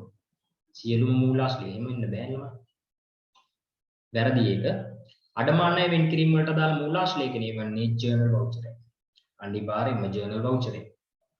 අඩමාන අය වෙන් කිරීම අපිව සාකච්ඡා කරන විදිහේදී තාම මේ ගැන අවබෝධයක් නැහැ ඔයාලට ළමයි. පොදු ජර්නලය තුල අපි දාන්නේ විශේෂ ජර්නල් වල දාන්න බැරි ඒවා කියලා ඔයා දන්නවා. ඇයි අරකට විශේෂ ජර්නල් කියන්නේ? ඒවට සුවිශේෂී විච්ච ගනුදෙනු තියෙන නිසා. මුදල් ලැබීම වලට සුවිශේෂී, ගෙවීම වලට සුවිශේෂී නිසා ඒ වගේ නිසා තමයි ඒවා අනෙකුත් ජර්නල් අපි විශේෂ ජර්නල් විදියටත් පොදු ජර්නලයේ විශේෂ ජර්නලයක් විදියට නැතුවත් අපි හඳුනාගන්නේ. අනිකුත් ඒවා විශේෂ ජර්නල්. හරි. මුදල් ලැබීම ඉඳන් ගැනුම් මාපසු යම ඔය ඔක්කොම විශේෂ ජර්නල්. මේක ඇවිල්ලා මේක ළමයි ජර්නල් වවුචර් ප්‍රශ්නෙ පිට ගියා. මේක මේ මූලාශ්‍රයක නෙවෙයි ජර්නල් වවුචර්. එතකොට හරි එක T අකුරක් එනවා. ප්‍රශ්න අංක 16. ගිණුම් කාලච්ඡේදයේ අවසානයේ සියලුම ලෙජර් ගිණුම් තුලනය කර ශේෂ ඉදිරියට ගණන ලැබේ. තමයි මම කියලා ඇති අනන්තවත් කියලා මේ මූලික සටහන් පොත් ගණන හදද්දී ලෙජරේ දාන්නේ අපි මූලික සටහන් පොත්වල අවසාන එකතුන්. අවසාන එකතුන් තමයි ලෙජරේට දාන්න තියෙන්නේ. ලෙජරේ කියන්නේ T ගිණුම් සියල්ලම තියෙන තැන. මේ ගැන හොඳ අවබෝධයක් තියෙනවා. හරි. ඉතින් එතන දාද්දි ළමයි දාලි වෙරලා කාලච්ඡේදයේ අවසානයේ කියන්නේ මාසයක් නම් මාසයේ අවසානයේදී සියලු ලෙජර් ගිණුමම තුලනය කරන එක හරි. නමුත් ළමයි ශේෂ ඉදිරියට ගන්නෙ නෑ හැම එකම. අපි ශේෂ ඉදිරියට ගන්නේ මූල්‍ය තත්ත්ව ප්‍රකාශයට අදාළ ඒ මූලිකාංග වලට අදාළ ගිණුම් විතරයි. ඒ කියන්නේ වත්කම්, වගකීම් සහ ප්‍රාග්ධනය හිමිකම්. ඔය ගිණුම් තමයි අපි තුලනය කරලා ශේෂ ඉදිරියට ගන්න. ඒ කියන්නේ මූල්‍ය තත්ත්ව ප්‍රකාශයට අදාළ අයිතම.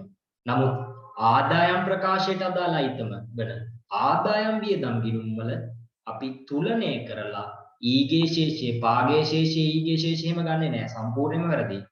අපි වට තියන්න ඕනි පියවීමේ සටහන්. පියවීමේ සටහන්. ඔය අපි ඉගෙන ගත්තා. ඉතාල හොඳට ඉගෙන ගත්තා. පොදු ජර්නලේ සාකච්ඡා කරද්දී. ඒ නිසා එතන එන වෙනස අපි ලාභ අලාභ කියලා තමයි දාන්නේ. ශේෂ ඉදිරියට ගන්නෙ නෑ. සම්පූර්ණයෙන්ම වැරදි. මම හිතනවා බෝඩ් එකේ මේ T ගිණුම් ඇඳලා පෙන්වන්න ඕනේ නෑ කියලා. එහෙම අවශ්‍ය නම් කියන්න.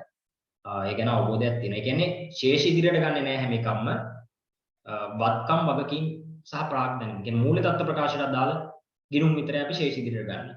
ආදායම් වියදම් ගිණුම් තුලනය කරලා වෙනස ලාභ ගිණුමට තමයි ස්කප්හාරය. කියන්නේ පියවීමේ සටහන් තියන්නේ. මම වේගෙන් කියාගෙන ගියේ මේ දේවල් අපි එකිනෙක සාකච්ඡා කරපු නිසා කලින් සතිවලදී. සා 17 වෙනි ප්‍රශ්නය. ස්ථාවර වත්කම් සම්බන්ධ සියලු ගනුදෙනුවම පොදු ජර්නලය තුළ සාර්ථක කරයි. වැරදිනේ ළමයි.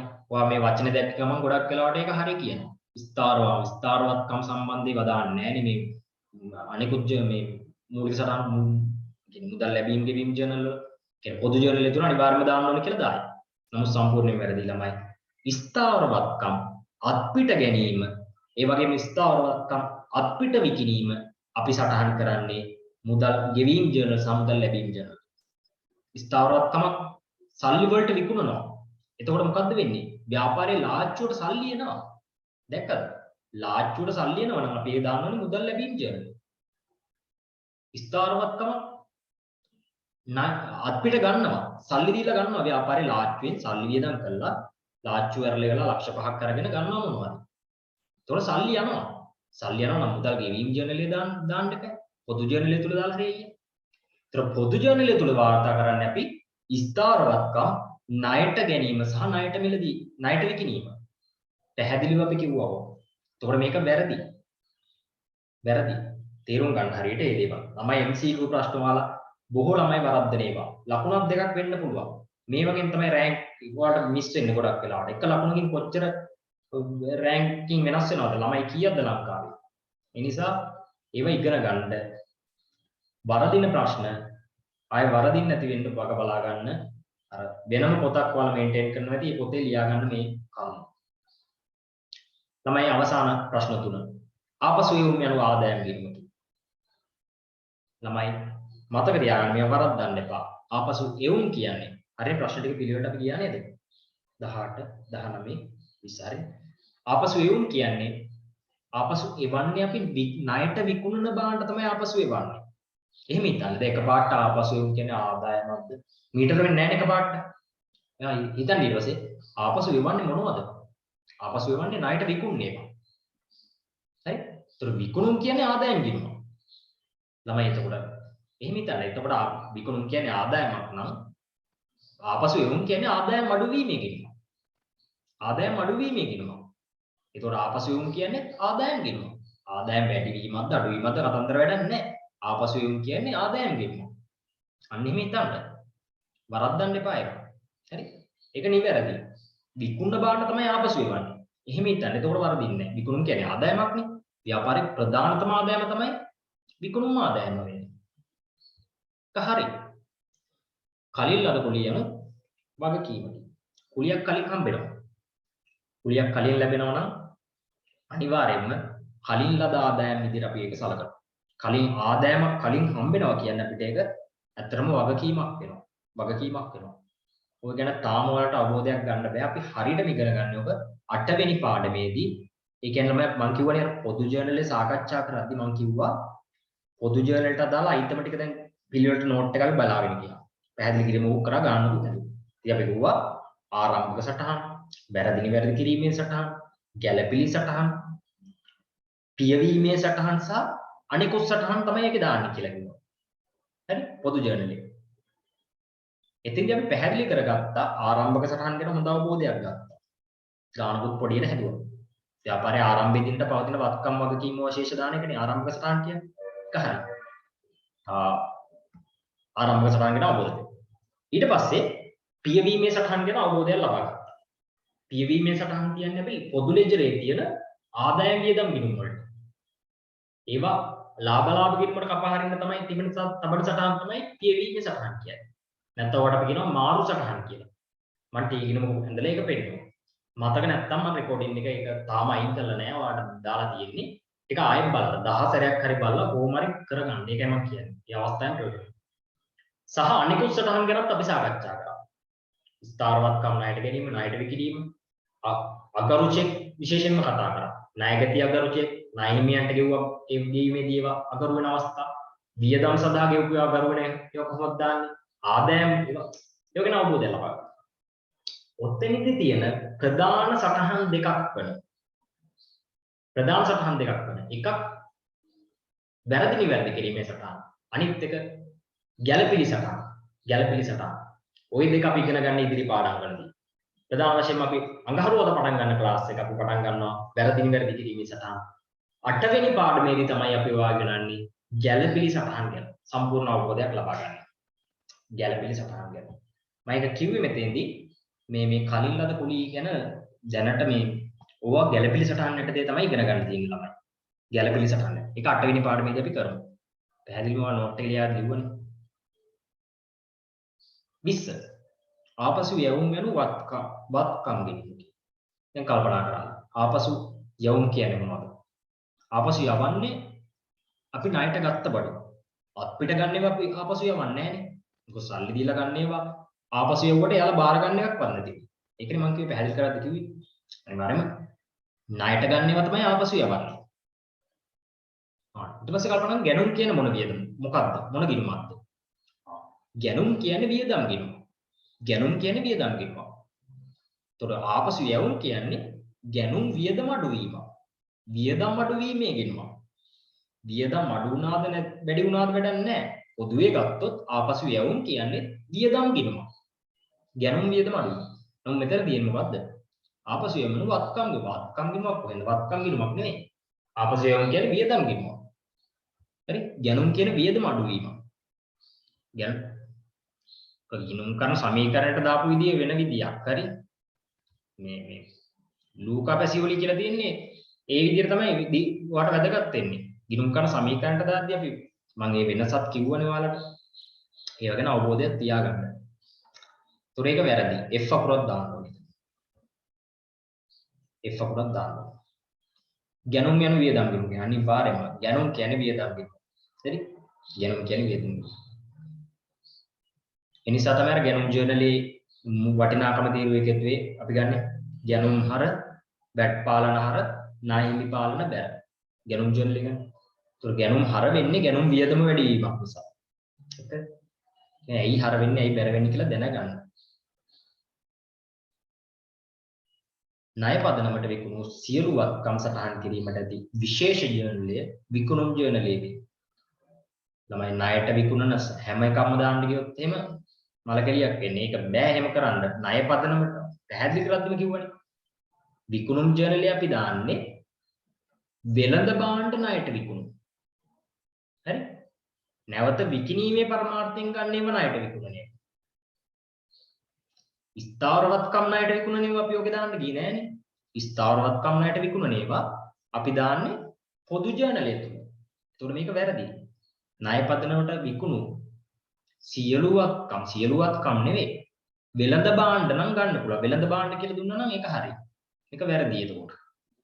ඒක වැරදෙන්න හේතුව තමයි ණයට විකුණපු ස්ථාවරවත්කම් අපි දාන්නේ පොදු ජර්නලය තුල. ඒක තමයි ඒකේ වැරද්ද. ඒක නිසා තමයි වැරදෙන්නේ. මම මේ ASCII මේ ලේසි ප්‍රශ්නක් දාලා තියෙනවා. හරි? මේවා වරදින විදියක් නෑ. මේවා ඇවිල්ලා ඔයාලා වරද්දන ප්‍රශ්න. මේ වගේ දේවල් හැමෝම හරියන ප්‍රශ්න. ඉතින් හැමෝම හරියන ප්‍රශ්න වලට වඩා මෙන්න මේ හැමෝම ගොඩ දාන්න නැති ප්‍රශ්න තියෙන ඒවා හරි ගියොත් එහෙම වට ලොකු chance එකක් තියෙනවා හොඳ රෑන්ක් එකකට යන්න. ඒවා තමයි වැදගත් වෙන්නේ. ඒ මම කියන්නේ. ලේසි පේපර් දීලා වැඩක් නැහැ නේ. ලකුණු 80ක් 90ක් 100ක් ගන්න දෙන්න පුළුවන් පේපර් ඇත්තටම මෙන්න මේ වගේ ආපසු වලට අදාළ මූලාශ්‍රලේඛනේ මොකද්ද? මුදල් ලැබීම් ජර්නලයට අදාළ මූලාශ්‍රලේඛනේ මොකද්ද? හරි දුන්නට්ටම් කොහමද පොදු ලෙජරේ දාන්නේ? පොඩි ප්‍රශ්න ටිකක් දෙන්න තිබ්බා. ලකුණු 100ක් ගන්න. එහෙම වැඩක් නැහැ. తాවකාලික සතුටක් ඒක. බෝල්නෑ සටහන් කිරීමට අදාළ මූලාශ්‍රලේ විලවන්නේ ජර්නල් ඔක්චරය. හරි. ඒක නිවැරදි.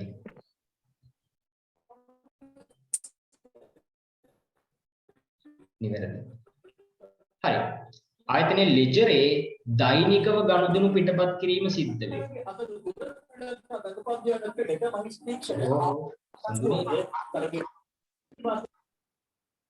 රොත්ති බලනවද?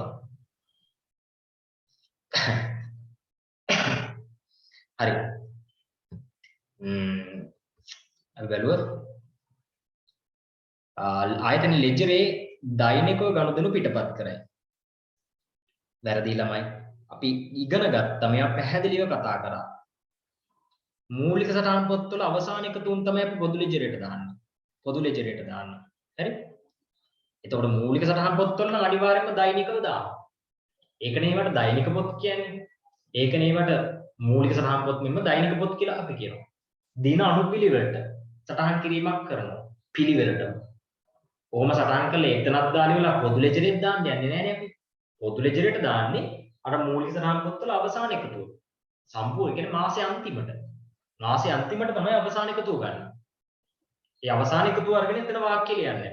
පොදු ලෙජරේට පිටපත් කළා කියනවා. ඒතකොට අවසාන එකතුව තමයි පොදු ලෙජරේට දාන්නේ.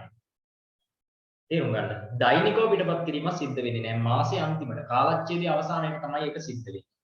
ඒක වැරදි එතකොට. වැරදි. හරියට තේරුම් ගන්න ඒවා. දැන් තේරිලා වැඩක් නැහැ. මේ දේවල් හරියට අවබෝධ කරගන්න. හරි? කාලයක් ගියාට පස්සේ අමතක කරන්න එපා. මේ ඉගෙන ගන්න අන්තිම පාර කියලා හිතලා වැඩ කරන්න. වැරදි මේක. දෛනිකව සිද්ධ වෙන්නේ නැහැ. කාලච්ඡේදයේ අවසානයේ තමයි ඒක සිද්ධ වෙන්නේ. හරි? ඒක පැහැදිලිනේ. අපි ගණන් හදන හැටි කිව්වා ඒක. සුළු මුදල් ගෙවීම් ජර්නලයේ මූලික සටහන අවසාන ප්‍රශ්නය. මූලික සටහන් පොතක මෙන්ම ලෙජර් ගිණුමක කාර්යය ඉටු කරයි. මූලික සටහන් පොත් පටන් ගනිද්දිම මම කිව්වා මූලික සටහන් පොත් 8ක් තියෙනවා.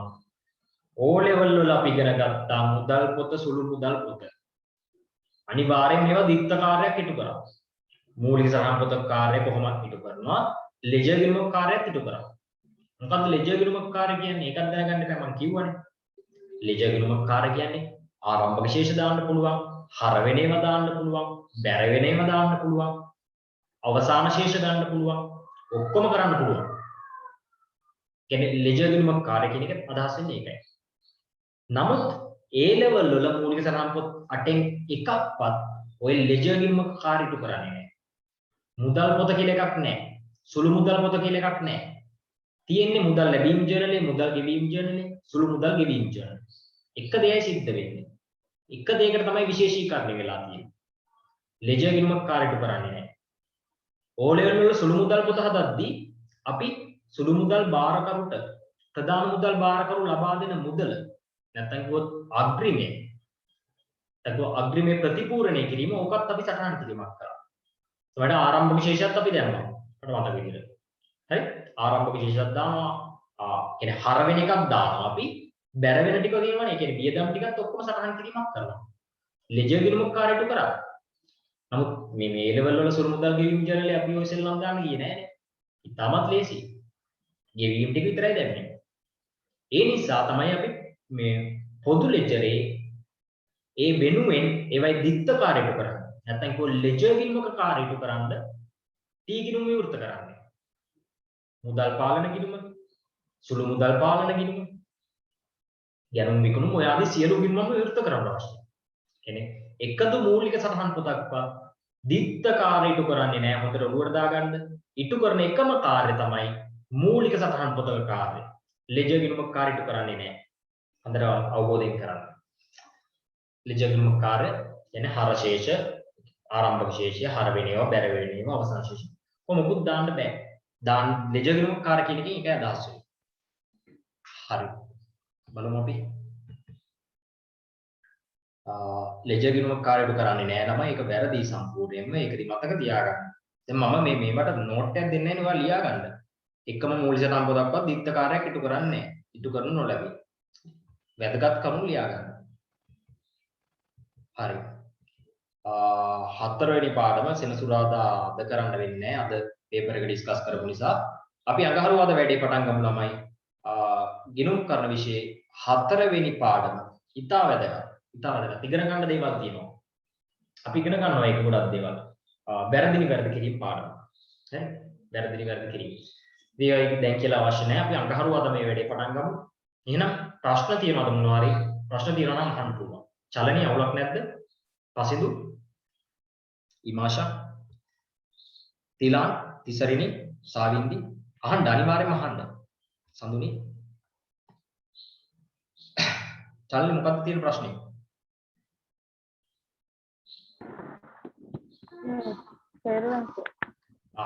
ඒවා මොකක් හරි ප්‍රශ්නයක් තියෙනවා නම් අනිවාර්යයෙන්ම අහන්න. ඔව්. ගණන් ටික ඔක්කොම වැරදි. මොකද්ද වැරදුනේ වාගේ?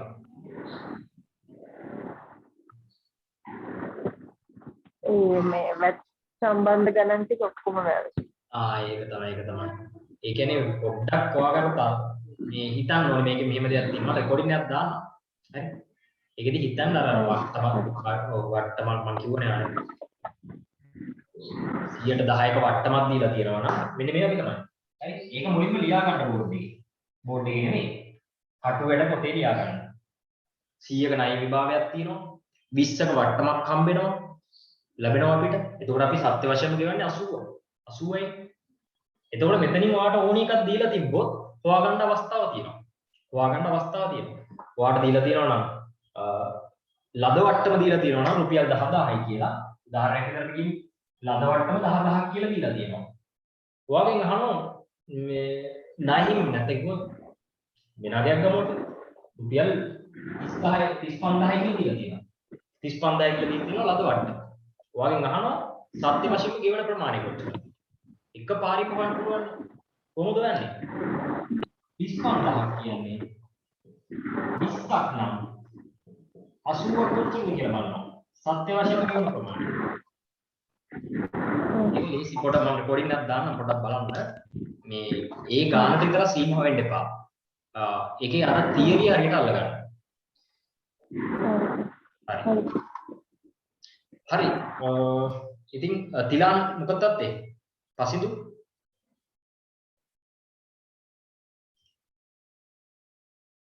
තිලාන් අවුලක් නැද්ද? සාවින්දි අවුලක් නැහැ නේ. හරි. නේත්‍ර මොකද? සත්‍යේ. වැරදි ටික හදාගත්තද? ලකුණු තිබ්බනේ 70 ගානක්. හොඳයි. ඇත්තටම. මොනවද ප්‍රශ්න තියෙන්නේ? කාවින්දියා හරි අවුල නැහැ. හරි. එහෙනම් අපි මේ ඊළඟ දවසේ හම්බෙමු හතරවෙනි පාඩම. දැන් වැඩි කතා අවශ්‍ය නැහැ. හරි. ඒකයි කියන්නකෝ. කොහොමද හිතන්නේ කියලා නේද? අර අන්තිමට කියපු එක නේද ඔයාලට කිව්වේ? හරි. අපිට උදාහරණයක් විදිහට දෙනවා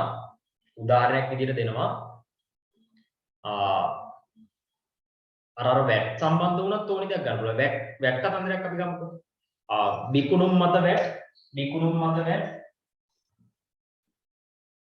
වැට් අනුපාතය 108යි. 108යි. විකුණුම් මත වැට් 108යි. ඔව්. මොකද 62000 ගාන. මොකද 62000 ගාන කීවෙනි එකද මේ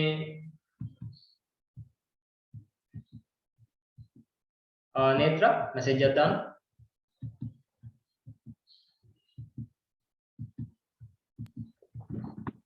අටවෙනි එකනේ. අටවෙනි එක නේද?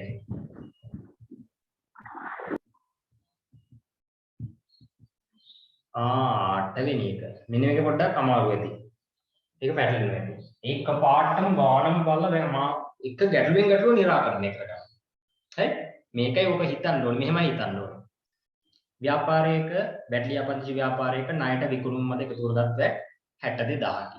වැට් අනුපාතය 108කි. හරි? වැට් අනුපාතය 108කි. හරි? මෙන්න මෙහෙමයි ඒක නේත්‍ර හිතන්නේ. හරි? ලියා ගන්න. විකුණුම් මත එකතු කරගන්න වැට්. මේකනේ සිද්ධ වෙන්නේ. ඔයාලා දන්නවා විකුණුම් ජර්නලේ අවසාන එකතුව කොහොමද යන්නේ කියලා. විකුණුම් කිනුම බැර වෙනවා, වැට් පාලන බැර වෙනවා, ණයගැති පාලන හරවීමක් වෙනවා. හරි? ඒ කියන්නේ මේකදී අපි ලිව්වොත් මේක එක කෙලින් ලිව්වොත් විකුණුම් වටිනාකමට වැට් 108 ප්‍රමාණය එකතු කරාට පස්සේ තමයි ණයගැතිභාවය එන්නේ. මේකනේ වටිනාකම තීරු වෙන්නේ. වටිනාකම වැට් මේ දෙක එකතු කරාට පස්සේ තමයි මුළු වටිනාකම එන්නේ. හරි? එක පේලියට ලිව්වනම් අර තීරු තුන එක පේලියට ලිව්වේ. වටිනාකම වැට් මුළු වටිනාකම. එහෙමනේ එන්නේ. හරි. විකුණුම් 100යි නම් දැන් මේ ගානට අනුව නම් විකුණුම් 100යි. වැට් 8යි. එතකොට මුළු වටිනාකම නැත්තම් ණයගැතිභාවය කොච්චරක්ද? ණයගැතිභාවය එතකොට 108යි. 108යි. ඒක මුලින්ම තේරුම් ගන්න. ඒක හැදෙන විදිය. විකුණුම් ආදායම අපේ මුදලාලිගේ ආදායම වෙන්නේ 100නේ. 108 නෙවෙයි මුදලාලිගේ ආදායම වෙන්නේ. 100යි තමයි ආදායම. ඊටු 8 ඇවිල්ලා එක වගකීමක්. දේශීය ආදායම දෙපාර්තමේන්තුවට ගෙවන්න ඕන. ඒ නිසා ඒක වෙනම සටහන් කිරීමක් කරනවා. ඒ දෙකේම එකතුව සම්පූර්ණ එකතුව තමයි ණයගැතිභාවය වෙන්නේ. ඒක මුලින්ම තේරුම් ගන්න. මේක තේරුම් ගත්තා නම් මෙතනින් එහාට වැඩ ටික ලේසියි. මොකද්ද වෙන්නේ බලන්න. ව්‍යාපාරික ණයට විකුණුම් මත එකතු කරගත් වැට් 62000. ඒ කියන්නේ නේත්‍රා 62000ක් දීලා තියෙනවා. ඒ කියන්නේ 62000 කියන්නේ මෙන්න මේ වැට් ප්‍රමාණය. මෙන්න මේ අටක ප්‍රමාණය තමයි අපිට 62000යි කියන්නේ. හරිද? වැට් 62000යි. 62000 කියන්නේ 62000 කියන්නේ මේ අටක ප්‍රමාණය. මෙන්න මේ ආකාරයට තේරුම් ගත්තොත් මේ වගේ ගණන් ලේසියෙන්ම කොට දාගන්න පුළුවන්. හරියට ඒක ඩවුට් එකක් තියෙනවා නේද කියන්න? ඔව්. එතකොට විකුණුම් මත කියලා කිව්වහම වැට් අගේ විතරද දෙන්නේ? ඒක නේද? ඒ කියන්නේ දැන් මෙතන ගානේ තියෙන විකුණුම් මත වැට් 62000යි කියලානේ. විකුණුම් මත වැට් 62000 කියන්නේ වැට් විතරයි. ඔව් විකුණුම් වල ගණනය කරපු විකුණුම් එක වැට් ප්‍රමාණය කියන්නේ වැට් අඩංගු ප්‍රමාණය. මේ වැට් 108ක ප්‍රමාණය තමයි ඔය කියන්නේ 62000 කියන්නේ. නේත්‍රා. හරි සර්. ඔව්. ඊට පස්සේ එතනින් එහාට බලන්න. විකුණුම් මත වැට් 108 ප්‍රමාණය තමයි දීලා තියෙන්නේ. ඊට පස්සේ ඒ ටික निराකරණය කරගෙන යයි. අපෙන් අහන්නේ පසුව ණයගැතියන්ගේ මුදල් ලබා ගැනීමේදී ඔවුන්ට 108ක වට්ටමක් ලබා දී ඇත. ණයගැතියන්ගේ ලද මුදල. හරි. මුලින්ම ණයගැතිභාවය හොයාගන්න ඕන. ණයගැතිභාවය කියන්නේ 108ක ප්‍රමාණය හොයාගන්න ඕන. 108ක ප්‍රමාණය හොයාගන්න ඕන. ඒක හොයාගන්නේ කොහොමද? 62000ක් කියන්නේ 8ක් නම් 108ක් කොච්චරද කියලා බැලුවොත් ඔයාලට එනවා ණයගැතිභාවය. ඕ ලෙවල් ගණිතේ කොට මේ මේක පටල ගන්නවා ගොඩක් කට්ටිය. ඒක පැටලෙන එක සාධාරණයි. මෙන්න මෙහෙම තමයි එන්නේ. 62000ක් කියන්නේ 8ක් නම් 108ක් කොච්චරද කියලා බලුවොත් අපිට එනවා මෙන්න මෙතන ණයගැතිභාවයේ මතක නැහැ උත්තරේ 8 කීයද ඉන්නේ නේත්‍ර 700 8,37,000.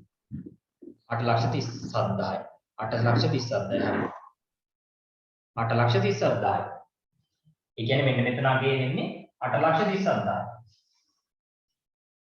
837,000 අපිට මේකනේ අවශ්‍ය වෙන්නේ මෙයා තමයි සල්ලි ගෙවන්න ඕනේ මෙයාට අපි කියන්නේ නෑනේ මේ සල්ලි ගෙවද මගෙන් මේ චන්දු ප්‍රශ්නයක් ඇහුවා මේ ණය ගැතිය කියන වට්ටම දෙන්නේ 8,37,000ටද නැත්නම් මෙන්න මේ ණය ගැති නැත්නම් විකුණුම් වටිනාකමටද කියලා අහනවා. කියන්නේ මෙතන දැන් 8,37,000 ඇතුලේ වැට් 62,000කුත් තියෙනවනේ. එයා අහනවා මගෙන් එතකොට වට්ටම දෙන්නේ සර් මේ 8,37,000න් 60,000 අඩු කරලා ඉතිරි ප්‍රමාණයටද දෙන්නේ කියලා එයා එහෙමයි හදලා තියෙන්නේ. නමුත් ළමයි ණය ගැතියගෙන් සල්ලි ගනිද්දී ප්‍රායෝගිකව හිතන්නකො සල්ලි ගනිද්දී අපි කියන්නේ නෑනේ මේ 8,37,000ක් අපිට දෙන්න ඕනි සල්ලි එතන 60,000ක් තියෙනවා ඒ නිසා ඒ 60,000 අයින් කරලා ඉතිරි ප්‍රමාණය 7,00,000 ප්‍රමාණයට 108ක් දෙන්නම් වට්ටම. එහෙම කියන්නේ නෑනේ.